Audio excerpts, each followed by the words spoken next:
Well, with the release of his book Spare, Prince Harry's The Royal Rift in his relationship with his family was arguably more pronounced. Harry attended his father, King Charles III's coronation. Well, what can we gather from the family dynamics? Well, this is what Blanca Cobb and I are talking about this morning. Blanca, let's get right to it. If there's tension among King Charles, Prince William, and Prince Harry, what would be the benefit of attending the coronation? So you can still fulfill a family obligation, even though there is a rift, there's some tension. You're not sure how you're going to get along with your family. It's a family obligation or duty. Sometimes you feel like it's like the right thing to do, regardless of what's going on with your family. And it's definitely an individual decision. And in the clip, Prince Harry is smiling and talking with the princess. Now, what do you make of the interaction?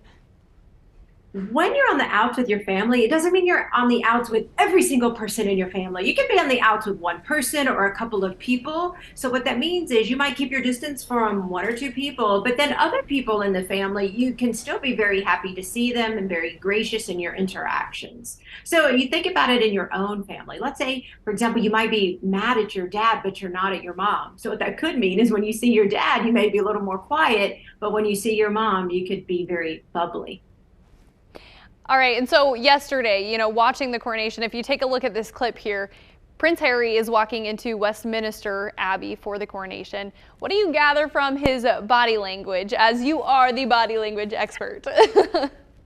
He walks in very confidently. His shoulders are back, his head is level, he's taking long strides. But if you watch his hands closely, you'll see that there isn't like a natural curvature. His fingers curve under and his thumb is actually touching his fingers.